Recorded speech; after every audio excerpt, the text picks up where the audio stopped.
नमस्कार मित्रों, मैं प्रेम लोहिया वेलकम करता हूं हरी क्लासेज में। मित्रों, जैसा कि आपको ज्ञात है कि हम पटवार के सिलेबस के अंतर्गत जो एक लैंग्वेज का पोर्शन है जिसके अंतर्गत एक इंग्लिश और एक हिंदी है, तो इंग्लिश और हिंदी का जो पोर्शन है जो 44 मार्क्स का आपके अंदर पोर्शन रखता है, जो एग्जिस्टेंस रखता है, उसके अंतर्गत हम पढ़ रहे हैं अभी इंग्लिश लैंग्वेज। और इंग्लिश लैंग्वेज के अंतर्गत हमने नाउन टॉपिक को एक अच्छी तरीके से सिस्टमेटिक वे में कंप्लीट किया। और अभी हम जो अभी आपके सामने लेकर आए हैं वो लैंग्वेज का पोर्शन जो इंग्लिश है, उसका सेकेंड टॉपिक हमारा जो है वो कंटिन्यू है। और हम पढ़ रहे हैं प्रोनाउन। कौन सा टॉपिक पढ़ रहे हैं? प्रोनाउन। प्रोनाउन के अंतर्गत हमने काफ़ी हद तक है वो इनको समझने का प्रयास किया। प्रोनाउन का मतलब जैसा कि आपको पता है, इसका मतलब होता है सर्वनाम। कौन सा नाम होता है? सर्वनाम। ठीक है, इनको सिस्टमेटिक तरीके से समझा और इनके काफ़ी टाइप्स हैं, उनके बारे में भी हमने डिस्कस किया। आज हम पढ़ रहे हैं इसका अगला जो टाइप है उनके बारे में डिस्कस करने वाले हैं। आज हम हम पढ़ेंगे पजेसिव प्रोनाउन। कौन सा प्रोनाउन पढ़ने वाले हैं? Possessive pronoun. पजेसिव प्रोनाउन का मतलब क्या होता है? यानी कि अधिकारवाचक सर्वनाम। ऐसे सर्वनाम जिससे अधिकार का फील हो उसको हम बोलेंगे पजेसिव प्रोनाउन। ये पजेसिव प्रोनाउन कौन कौन से होते हैं, इससे पहले मैं आपको बताता हूँ। एक होता है पजेसिव एडजेक्टिव और एक होता है पजेसिव प्रोनाउन। दोनों को मैं थोड़ा सा कंपेरिजन वे में पढ़ने का प्रयास करूँ ताकि है वो आप कन्फ्यूज नहीं होंगे। तो देखिए, अगर मैं बात करूँ पजेसिव प्रोनाउन के बारे में, ठीक है, अगर मैं पजेसिव प्रोनाउन के बारे में बात करूं तो वो होते हैं आपके कौन कौन से, अभी हम बात करेंगे। ठीक है, वो होते हैं माइन, ठीक है, वो होते हैं आवर्स, वो होते हैं योर्स। ठीक है, इसके अलावा वो होते हैं पजेसिव प्रोनाउन के अंतर्गत हम बात करें तो वो होते हैं आपके क्या? हीज। और इसके अलावा हम बोलेंगे हार्स। इसके अलावा अगर हम बात करें तो होते हैं डियर्स। ये होते हैं अपने पजेसिव क्या होते हैं? प्रोनाउन होते हैं। इस चीज़ को आपको समझना जरूरी है। सेकेंड हम बात करें तो एक होता है पजेसिव एडजेक्टिव। हालांकि वो एडजेक्टिव में जाकर के हम व्यवस्थित तरीके से समझेंगे, लेकिन फिर भी आपको मैं एक व्यू आपका है वो क्लियर कर देता हूँ कि एक्चुअली अगर है वो इनका कॉन्सेप्ट है वो क्या है। तो हम देख रहे हैं पजेसिव एडजेक्टिव कौन कौन से होते हैं। तो होता है माई, और होता है क्या? अवर। इसके अलावा होता है क्या? योर। इसके अलावा अगर मैं बात करूं तो होता है क्या? इट्स। इसके अलावा होता है कौन सा? हिज और हर। इसके अलावा होता है आपका होता है कौन सा? दियर। ये हो जाएंगे अपने क्या? Possessive adjective. दोनों को मैं कंपैरिजन वे में समझाने का प्रयास इसलिए कर रहा हूँ क्योंकि यहाँ से वो कॉन्सेप्ट निकल कर आएगा। कॉन्सेप्ट ये है कि अगर इनके साथ में है और इनके साथ में नाउन आपको दी हुई मिले तो हमारा ये सेंटेंस है वो, यानी कि जो इनका यूज़ है वो गलत हो जाएगा। और इनके साथ में आप नाउन का यूज़ करेंगे, यानी कि नाउन का यूज़ करना है वो क्या है? ज़रूरी माना जाता है और इनके साथ में गलत माना जाता है। इससे आप समझ सकते हैं कि इन दोनों को साथ में पढ़ाने का मेरा मेन उद्देश्य या लक्ष्य क्या है। जैसे कि एग्जाम्पल के माध्यम से अगर हम समझने का प्रयास करें तो ज़्यादा बेटर समझ पाएगा। जैसे कि मैं लिख रहा हूँ आपके सामने, मैंने बोला दिस इज माई बुक। क्या बोला मैंने? This is my book. अब एक सेंटेंस ये सेकेंड सेंटेंस में लिख रहा हूँ, this book is my. Third sentence में लिख रहा हूँ, क्या लिख रहा हूँ? This book is mine. क्या लिखा? माइन। अब एक यहाँ से इन तीन सेंटेंस के माध्यम से आप पजेसिव प्रोनाउन को एकदम सिस्टमेटिक तरीके से समझ जाएंगे कि एक्चुअली इसका फंडा क्या है। तो देखिए सामने मैंने बोला दिस इज़ माई बुक। अब मुझे बताइए क्या है ये क्या है? दोनों को साथ में समझा तभी आपको समझ में आ रहा है कि एक्चुअल में है क्या। तो आप देखेंगे कि सर आपने बताया कि पजेसिव जो एडजेक्टिव होता है उनके साथ में नाउन है उनका यूज है वो क्या होता है? कंपल्सरी होता है। तो देख रहे हैं ये क्या है? Possessive adjective. क्या है? पजेसिव एडजेक्टिव है। तो चूँकि ये अपना पजेसिव है, एडजेक्टिव है और इनके साथ में क्या आनी चाहिए? नाउन। सर आ रही नाउन। क्या? नाउन आ रही हैं। तो इनके साथ में नाउन आ रही, यानी कि ये सेंटेंस है अपना आप क्या है? सही है, बिल्कुल सही है। ठीक है सर, आप आगे बताइए। हमने बोला दिस बुक इज़ माई। अब दिस बुक इज़ माई मैंने बोला कि ये है क्या, अगर आपको पता है तो आप बताएंगे कि सर ये भी क्या है, पजेसिव है। वो क्या है, एडजेक्टिव है। क्या है, पजेसिव एडजेक्टिव। तो क्या इसके साथ में है वो अपना नाउन दे रखा है, इसके साथ में अपना नाउन दे रखा है। आप बोलेंगे सर नाउन नहीं दे रखा है, इसका मतलब ये सेंटेंस ही गलत। इसी को मैं आगे थोड़ा सा मॉडिफाई किया और समझाने का प्रयास किया। दिस बुक इज कॉमन है और माई की जगह मैंने माइन लिखा। अब आप बात समझ में आ रही है, क्या समझ में आ रही है कि अगर पजेसिव एडजेक्टिव की तरह आपको यूज़ करना है तो उसके बाद में नाउन का आपको प्रयोग करना ही पड़ेगा। जैसा कि आप देख रहे हैं पजेसिव एडजेक्टिव की तरह मैंने यूज़ किया तो इसके बाद में नाउन है, लेकिन जब मैं पजेसिव प्रोनाउन के रूप में यूज़ करूँगा तो इसके बाद में मुझे नाउन की है वो ज़रूरत नहीं है, नाउन की ज़रूरत मुझे नहीं है। और ये सेंटेंस अपने आप में क्या है, सही है। मैं आशा करता हूँ कि इतनी बात आप व्यवस्थित तरीके से समझ चुके होंगे। तो पजेसिव प्रोनाउन का फंडा क्या है, पजेसिव प्रोनाउन है वो एडजेक्टिव प्रोनाउन को ही, एडजेक्टिव जो पजेसिव एडजेक्टिव होता है उनको ही रिप्लेस करना, यानी मीन्स है वही देता है, अर्थ वही देता है। क्या मतलब होता है, दिस इज़ माई बुक, इसका मतलब क्या होता है, ये मेरी किताब है। क्या होता है, मैं ये मेरी किताब है। दूसरा, दिस बुक इज़ माइन, इसका मतलब क्या होता है, ये किताब ही मेरी है। यानी कि दोनों का अर्थ है वो सेम होता है, लेकिन लिखने का जो स्टाइल होती है, जो लिखने का तरीका होता है वो अलग होता है। तो आप समझ पा रहे हैं कि पजेसिव एडजेक्टिव और पजेसिव प्रोनाउन का क्या मतलब होता है और इनका फंक्शन क्या होता है। तो हमने इनको व्यवस्थित तरीके से समझने का प्रयास किया कि एक्चुअली पजेसिव प्रोनाउन है वो होता क्या है। तो इस तरीके से हमने प्रोनाउन का एक सेक्शन, बहुत ही अच्छा पजेसिव प्रोनाउन है, व्यवस्थित तरीके से समझने का प्रयास। हमने देखा कि पजेसिव प्रोनाउन के बाद में हम नाउन का प्रयोग नहीं करेंगे और पजेसिव एडजेक्टिव के बाद में हमें नाउन का यूज़ करना कंपलसरी हो जाता है, और इनको मैंने एग्जाम्पल के माध्यम से समझाने का प्रयास किया। मैं आशा करता हूँ कि इतनी बात आप व्यवस्थित तरीके से समझ चुके होंगे। फिर हम आगे की ओर मूव करते हैं। नेक्स्ट हम जो प्रोनाउन ले रहे हैं वो ले रहे हैं अपना कौन सा, अगला प्रोनाउन हम ले रहे हैं इंटेरोगेटिव प्रोनाउन। कौन सा गेटिव प्रोनाउन ले रहे हैं, इंटेरोगेटिव प्रोनाउन। कैसा है, इंटेरोगेटिव प्रोनाउन। इंटेरोगेटिव प्रोनाउन होता क्या है, एक्चुअली इंटेरोगेटिव प्रोनाउन का मतलब होता है प्रश्नवाचक सर्वनाम। कैसा सर्वनाम, प्रश्नवाचक सर्वनाम। ये प्रश्नवाचक सर्वनाम होते हैं कौन, बेसिकली प्रश्नवाचक सर्वनाम होता है हु, और कौन सा होता है हुम, और कौन सा होता है हुज, और कौन सा होता है, आप बोलेंगे सर विच। तो ये तमाम है क्या, ये है वो आपके इंटेरोगेटिव प्रोनाउन है। कौन से प्रोनाउन है, इंटेरोगेटिव प्रोनाउन। इंटेरोगेटिव प्रोनाउन का मतलब क्या होता है, आप बोलेंगे कि सर इंटेरोगेटिव प्रोनाउन का मतलब होता है प्रश्नवाचक सर्वनाम। इन प्रश्नवाचक सर्वनाम का मतलब क्या होता है, जब नाउन को रिप्लेस करने के लिए जब हम प्रश्नवाचक शब्द का यूज़ करते हैं उसको हम बोलेंगे क्या, इंटेरोगेटिव प्रोनाउन। सर एग्जाम्पल के माध्यम से मुझे बताइए। ठीक है सर, बता देते हैं। हम ले रहे हैं एग्जाम्पल। क्या ले रहे हैं, एग्जाम्पल। तो देखते हैं कि इनका है वो क्या फंक्शन रहता है। हमने एग्जाम्पल लिया, मैंने बोला हु इज योर, मैंने क्या बोला, हु इज किल्ड हिम। मैंने क्या बोला, who is killed him. Particular कोई भी व्यक्ति है, किसी भी व्यक्ति का मर्डर हुआ है, तब वहाँ आया और किसी ने पूछा कि उसको किसने मारा, एक sentence. Second one, who is killed him, यानी उसे किसे मारा गया, यानी उसको किसने मारा, किसके द्वारा उसे मारा गया। सेकेंड में ले रहा हूँ, ठीक है। मैंने बोला whom, क्या बोला मैंने, whom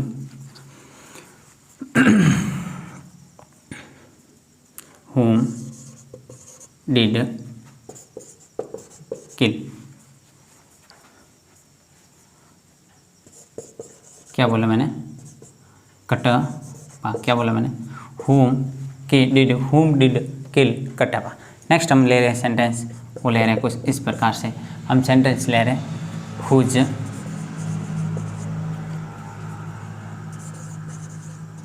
बुक इज योर्स। क्या बोला, whose books is yours. Next हम सेंटेंस ले रहे हैं और हमारा सेंटेंस है विच इज योर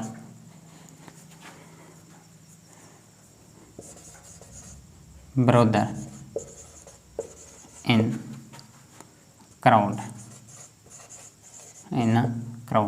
अब आप समझ पा रहे हैं कि मैं एक्चुअली क्या बताना चाह रहा हूँ। मैंने बताया कि हु इज किल्ड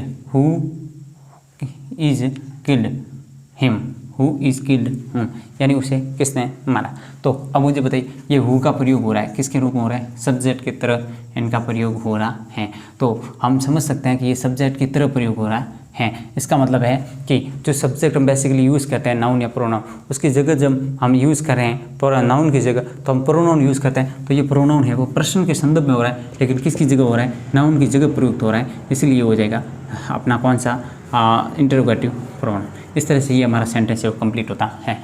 हुम डिड किल कटप्पा, कटप्पा को है वो किसने मारा, सॉरी हुम डिड किल कटप्पा, यानी कटप्पा है उसने किसे मारा। तो इसका आंसर हमें पता है कि बाहुबली को मारा था। किसने मारा था, बाहुबली को मारा किसने, कटप्पा। तो ये भी हुम है, ये भी किसकी जगह रिप्लेस हो रहा है, नाउन की जगह रिप्लेस हो रहा है, क्योंकि रिप्लेस हो रहा है ये बाहुबली का स्थान ले रहा है, तो नाउन को रिप्लेस करता है उसको हम प्रोनाउन बोलते हैं, इसलिए ये भी हमारा कौन सा है, इंटरोगेटिव प्रोनाउन। हुज बुक्स, मैंने बोला हुज बुक्स, हुज बुक्स यानी किसकी किताब है, whose book, whose book is, whose book is, यहाँ थोड़ा सा एक्सचेंज करना पड़ेगा, हुज बुक किसकी किताब, इज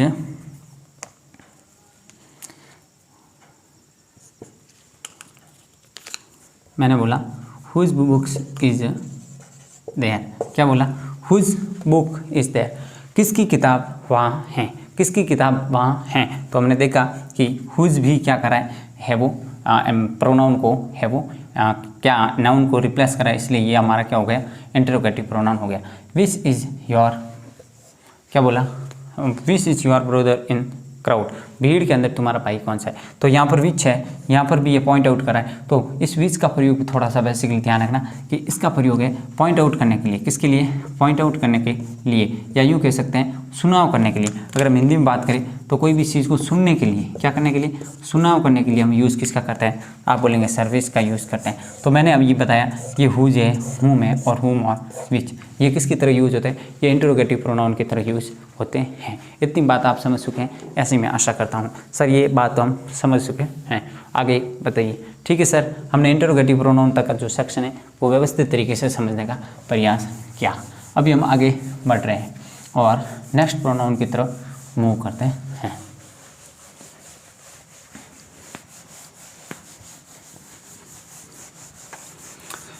अगला जो हम प्रोनाउन देख रहे हैं वो ले रहे हैं हम, बहुत ही वेरी इंपॉर्टेंट प्रोनाउन है। उस प्रोनाउन का नाम है हमारा रिफ्लेक्सिव प्रोनाउन। कौन सा है, रिफ्लेक्सिव। कैसा प्रोनाउन, रिफ्लेक्सिव प्रोनाउन, प्रोनाउन कौन सा प्रोनाउन, रिफ्लेक्सिव।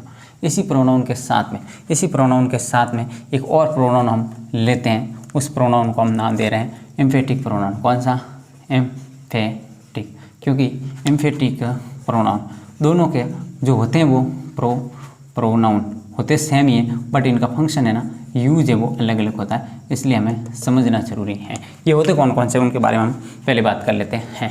रिफ्लेक्सिव और एम्फेटिक प्रोनाउन जो होते हैं बेसिकली वो सेम ही होते हैं। अभी मैं आपको बताता हूँ। एक होता है अपना माई सेल्फ, क्या होता है, माई सेल्फ। सेकेंड हम बात करेंगे क्या, ठीक है, सिस्टमेटिक लिखने का प्रयास करें तो हम सेकेंड देख रहे हैं क्या, आवर सेल्फ, क्या होता है, आवर सेल्फ। नेक्स्ट हम ले रहे हैं, अगर सिंगुलर है तो हम बोलेंगे योर सेल्फ, और अगर प्लूरल है तो हम बोलेंगे क्या, योर, क्या बोलने वाले हैं, योर सेल्व्स, क्या बोलेंगे, योर सेल्व्स। ठीक है, नेक्स्ट हम ले रहे हैं हिम सेल्फ, क्या बोले, हिम सेल्फ।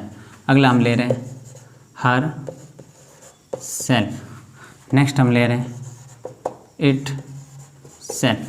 चूँकि एक चीज़ मैं बाद में बताऊँगा, फिलहाल लिख लेते हैं। अगला मैं ले रहा हूँ वो है अपना कौन सा, देम सेल्फ। तो एक चीज़ आप समझ पा रहे हैं कि यदि सिंगुलर है तो उसके पीछे लगता क्या है, सेल्फ, और अगर प्लूरल है तो उसके पीछे क्या लगता है, सेल्फ। आप जहाँ पाएंगे सिंगुलर है वहाँ सेल्फ है, प्लूरल है वहाँ सेल्फ है। तो सेल्फ का प्लूरल है वो सेल्फ बनता है, इस चीज़ का आपको ध्यान रखना है। जैसे कि यहाँ सेल्फ है सिंगुलर, इसी का योर सेल्फ सिंगुलर का प्लूरल बनाना है तो योर सेल्फ। सेम यहाँ पर कैटेगरी ये सब सिंगुलर के लिए यूज होता है, इसलिए सेल्फ है, और ये प्लूरल इसलिए क्या है, सेल्फ। इन तमाम का जो प्लूरल होता है वो सेल्फ जो होता है। हम समझ सकते हैं देम सेल्फ है वो, इट सेल्फ के दो, दे हर सेल्फ और देम सेल्फ, हिम सेल्फ का क्या होता है, प्लूरल होता है। इतनी बात आप समझ पा रहे हैं सर, मैं इतनी बात तो समझ पा रही। आप तो बस ये बताइए कि इनका यूज है वो रिफ्लेक्सिव और इम्पेटिक प्रोनाउन के तौर पर अलग कैसे होता है। जब रिफ्लेक्सिव प्रोनाउन को होता है रिफ्लेक्शन बताने के लिए, क्या दर्शाने के लिए, रिफ्लेक्शन, खुद का स्वयं का ऐसा अर्थ दर्शाने के लिए। क्या इनका हम अर्थ के बारे में बात करें तो इनका अर्थ हम यहाँ लिख देते हैं। इनका अर्थ होता है खुद का, या यूँ कह दो खुद ही। आप बोलेंगे क्या, खुद ही, क्या बोलेंगे, खुद ही। क्या अर्थ होता है ये रिफ्लेक्सिव प्रोनाउन, खुद ही। आप यूँ कह सकते हैं स्वयं, क्या बोलेंगे आप, स्वयं ही, क्या बोलेंगे, स्वयं ही, ठीक है, अपने आप ही। ये अर्थ देते हैं हिंदी में, क्या देते हैं, ये क्या देते हैं, अर्थ देते हैं।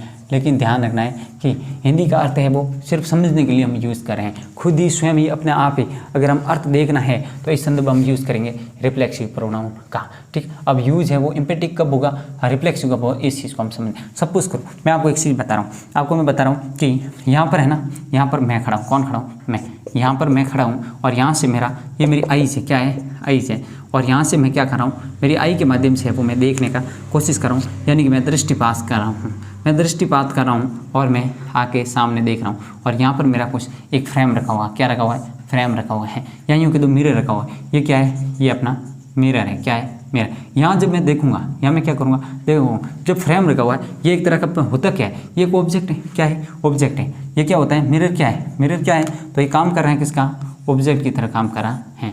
एक चीज़ समझना, इसका मतलब आप समझ सकते हैं, आगे बताऊंगा, फिलहाल समझिए। यहाँ से जब मैं देखूंगा तो यहाँ से जो ऑब्जेक्ट है मिरर पर रिफ्लेक्स करते हुए हमारी जो है वो वापस आती हैं, क्या, हम जो देख रहे हैं वो वापस हमारी तरफ से रिफ्लेक्स होता है, हमारी तरफ जब उसको ऐसे टच होकर के जब हमारी और रिफ्लेक्शन होता है उसी को हम रिफ्लेक्स बोलते हैं, क्या बोलते हैं, रिफ्लेक्स। ये कॉन्सेप्ट है वो साइंस में चलता है। तो हम बात समझ में आए कि रिफ्लेक्स है वो ऑब्जेक्ट की ओर मूव करते हुए वापस आता है अपनी तरफ, इसलिए हम देख सकते हैं कि इन सब का यूज एज ए ऑब्जेक्ट ही होता है। किसकी तरह यूज होता है, एज ए ऑब्जेक्ट इनका यूज होता है, सब्जेक्ट की तरह इसका यूज है। जैसे कि हम अनौपचारिक रूप से है, या यूँ कि तो इनफॉर्मल रूप से हम बोलते हैं कि माई सेल्फ इज प्रेम लोहिया। हालांकि अगर मैं बात करूँ तो ग्रामेटिकली ये गलत है, लेकिन इनफॉर्मल, या मैंने बताया कि अनौपचारिक रूप से जब स्पोकन इंग्लिश और जब हम बात करते हैं क्या रिटन इंग्लिश में थोड़ा सा डिफरेंस होता है। डिफरेंस ये होता है कि जो स्पोकन इंग्लिश होती है, जो फॉर्मल होती है और जो इनफॉर्मल होती है, इनफॉर्मल होती है उसके अंतर्गत है वो थोड़ा सा जब हम गलत बोलते हैं उसको भी एक्सेप्ट कर दिया जाता है, कंसिडर नहीं किया जाता है कि भाई गलत बोला है, इट डजंट मैटर, ओके। लेकिन जब रिटन की बात आती है उसमें एक एक चीज़ माइनर मिस्टेक का, इवन एस और एस का भी ध्यान रखा जाता है। इसका मतलब आप समझ पा रहे हैं कि जब हम बोलते हैं कि माई सेल्फ इज प्रेम लोहिया, ठीक है, तो ये अगर हम बात करें ग्रामेटिकली गलत है, लेकिन हम ऐसा बोलते हैं और कोई ऑब्जेक्शन नहीं होता। हालांकि एक बात ये है कि इतना एनवायरनमेंट नहीं है तो लोग समझ ही नहीं पा रहे हैं क्या उन्होंने सही बोला है, क्योंकि उनको खुद को भी थोड़ा मेरे हिसाब से कम पता है, एक चीज़। और दूसरी बात ये होती है कि ये जो हम बोलने के अंदर हम जो इंग्लिश का थोड़ा बहुत ऊपर नीचे करते हैं चल जाता है, लेकिन लिखने के अंदर नहीं जाता है। तो जैसे कि मैंने अभी भी बताया, एक सेंटेंस लिखने का प्रयास करूँ, सेंटेंस के माध्यम से आप ज़्यादा समझ पाएंगे। मैंने अगर बोला माई सेल्फ इज प्रेम लोहिया, क्या बोला, माई सेल्फ इज प्रेम लोहिया, तो मुझे चाहिए कि मैंने बताया कि ये एज ऑब्जेक्ट के बतौर काम करता है, कौन, रिफ्लेक्सिव प्रोनाउन। तो ये रिफ्लेक्सिव प्रोनाउन किसी भी सेंटेंस का क्या नहीं हो सकता है, सब्जेक्ट नहीं हो सकता। तो इसकी जगह मुझे यूज़ क्या करना चाहिए, इसकी जगह मैं यूज़ करूँगा आई एम, ना कि इस, आई एम प्रेम लोहिया। क्या बोलूँगा, I am Prem Lohia faculty of English. बात समझ में आ रही कि नहीं, इसलिए मुझे लिखना चाहिए I am Prem Lohia faculty of English. My self है वो गलत होगा, आप देखना मैंने मोस्ट ऑफ यही यूज़ किया है मेरी जगह जगह पर। तो मैं यूँ कह सकता हूँ आई एम प्रेम लोहिया होगा, न कि माई सेल्फ इज प्रेम लोहिया। ये सेंटेंस है वो गलत हो जाएगा। इतनी बात आप समझ पा रहे होंगे, ऐसी मैं आशा करता हूँ। ठीक है सर, ये तो बात समझ में आ गई, आप आगे बताइए। अब ये जो मैंने बताया इनका एक दो और एग्जाम्पल बता देता हूँ। ठीक है, आगे देखते हैं। सेकेंड ले रहे हैं, कौन सा अगला सेंटेंस ले रहे हैं, सी enjoyed, she enjoyed her in the party, तो अब मुझे बताइए उसने क्या किया, आनंद लिया, उसने आनंद लिया, एंजॉय किया, क्या, खुद का एंजॉय करता, उसने खुद ही एंजॉय लिया, क्या लिया, खुद ही एंजॉय लिया। तो मुझे यहाँ हर नहीं लिखते हुए मुझे लिखना चाहिए ही enjoyed herself। क्या बोलेंगे, शी इंजॉयड हर सेल्फ। तो आप समझ पा रहे हैं कि ये है वो ऑब्जेक्ट की तरह काम करता है, ऑब्जेक्ट की जगह कार्य करता है, सब्जेक्ट की जगह कार्य नहीं करता है। तो ये इंजॉयड के बाद में हमने क्या यूज़ किया, हर सेल्फ का यूज़ किया। अब सवाल आता है कि सर है वो इम्पेटिव कब होता है, जब हमारा जो डूअर होता है, जब हमारा कर्ता होता है, उनको एम्फेसाइज करने के लिए, उसके ऊपर प्रेशराइज करने के लिए जब हम बात करते हैं, उस समय है वो हमें यूज़ करना होता है किसका, है वो इम्पेटिव प्रोनाउन के रूप में इनका यूज किया जाता है। वो कैसे किया जाता है, एग्जाम्पल के माध्यम से हम समझने का प्रयास। इनको आप व्यवस्थित तरीके से लिखेंगे तो आपको ज़्यादा समझ में आएगा। आगे बढ़ते हैं और है वो चीज़ को समझने का प्रयास करते हैं। मैं लिखूँ, ठीक है, मैं एक एग्जाम्पल इसी के अंदर आगे बढ़ रहा हूँ। थर्ड में सेंटेंस लिख रहा हूँ। दोनों को जैसे कि मैंने बताया कि आपको साथ में समझाने का प्रयास कर रहा हूँ, ठीक है। तो मैं एक लिख रहा हूँ आई, ठीक है, I did my self this task, I did my self this task, मैंने ये काम खुद किया, मैंने ये काम खुद किया, एक सेंटेंस। अगला मैं लिख रहा हूँ आई माई सेल्फ, क्या बोला, I myself did this task. अब आप समझ पा रहे हैं कि दोनों में कुछ डिफरेंस नहीं है, वर्ड का थोड़ा सा हेर फेर है। तो यही हेर फेर होता है कि जब सब्जेक्ट के बाद में आता है रिफ्लेक्सिव प्रोनाउन, या यूँ कह दो ये तमाम दी गई प्रोनाउन सब्जेक्ट के बाद में आता है, तो वो होता है हमारा एम्फेटिक प्रोनाउन। कौन सा होता है, एम्फेटिक प्रोनाउन। कैसा प्रोनाउन होता है, एम्फेटिक प्रोनाउन होता है। और जब वो वर्ब के बाद में, किसके बाद में, वर्ब के बाद आए, तो वो होता है हमारा रिफ्लेक्सिव प्रोनाउन।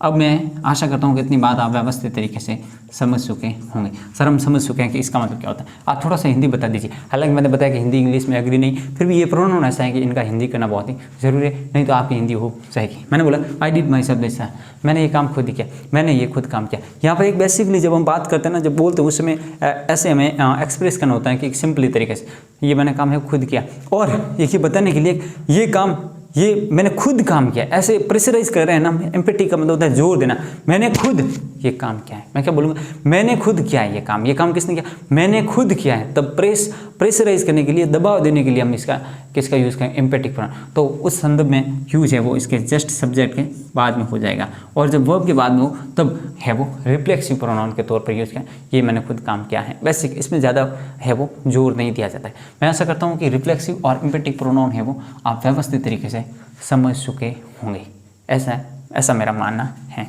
ठीक है सर, हम समझ गए। इसके बारे में आप थोड़ा और बताना सही तो आप प्लीज़ बता दीजिए।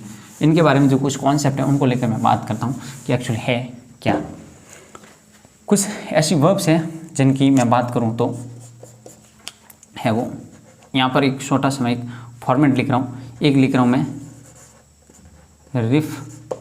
इनको तो मैंने समझा दिया, इसका बेसिक कॉन्सेप्ट यही था। अब मैं रिफ्लेक्सिव, यही सबसे बड़ा कॉन्सेप्ट है, रिफ्लेक्सिव प्रोनाउन है ना।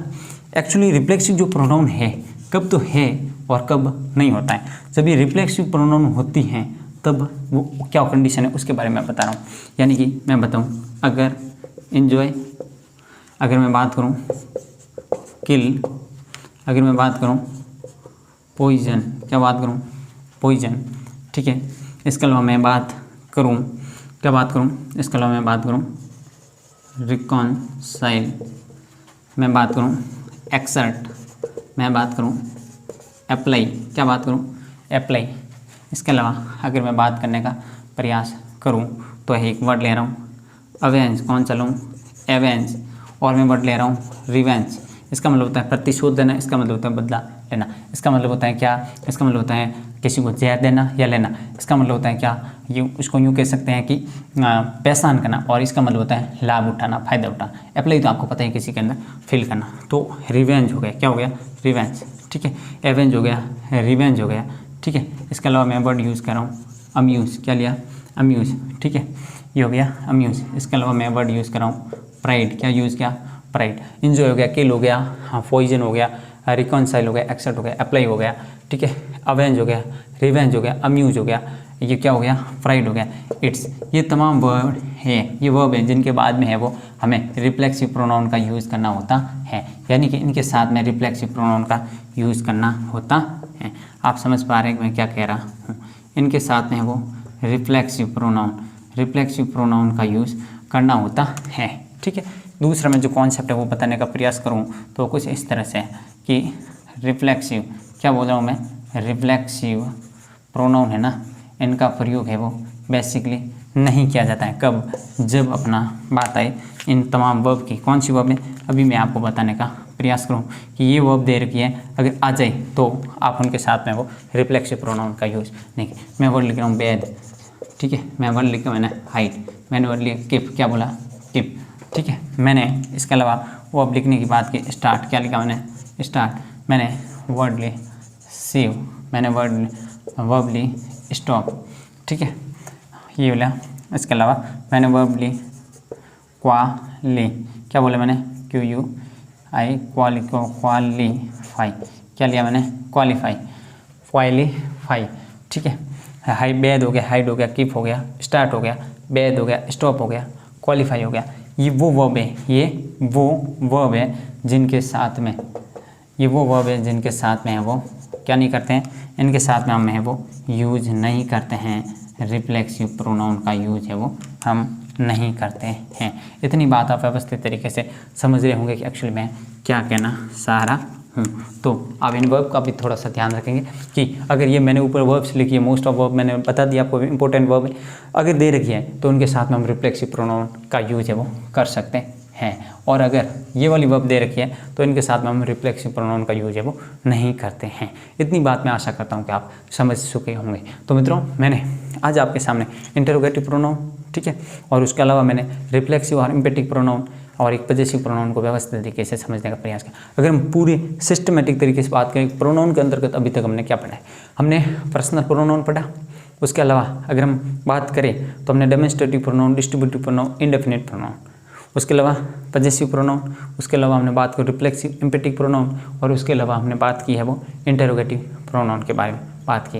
अब हम जब आगे जो हमारा जो सेशन होगा उसके अंतर्गत हम और एक हम रेसिप्रोकल प्रोनाउन, समथिंग हमने 9 प्रोनाउन है पढ़ लिया है। अब अंतिम एक प्रोनाउन रहा है, वो रहा है रिलेटिव प्रोनाउन। अंतिम और सबसे ज़्यादा यहीं से क्वेश्चन उठकर आते हैं, कौन से प्रोनाउन का, रिलेटिव प्रोनाउन का। आई थिंक एक सेशन और रहेगा जिसके अंतर्गत है वो प्रोनाउन है वो हम कंप्लीट कर लेंगे, मेरा प्रयास रहेगा। हालांकि मैं एक भी एलिमेंट है वो छोड़ने की भूल नहीं कर सकता और मैं नहीं छोड़ सकता, क्योंकि गलत का साथ देना मेरे जहन है वो उनको एक्सेप्ट नहीं करता है। ठीक है, तो मित्रों, अगर आज का आपको सेशन अच्छा लगे, आपको लगे कि आपका सेशन, आपका आज का सेशन आपके लिए हेल्पफुल है, आपके एग्जाम के पॉइंट ऑफ व्यू से इंपॉर्टेंट है, आपके एग्जाम ओरिएंटेड है, तो आपसे रिक्वेस्ट है कि इस सेशन को लाइक, शेयर और सब्सक्राइब जरूर करें। इसके अलावा मेरा अपना पर्सनल चैनल है जिसका नाम है स्टडी विद लोहिया सर, वहाँ जाकर के भी आप कंटेंट, वहाँ पर मैं इंग्लिश स्पेशल अभी चला रहा हूँ, व्यवस्थित तरीके से है वो चल रहा है टॉपिक, उनको आप देख सकते हैं। इसके अलावा वहाँ पर मैं हिंदी और जीके भी है वो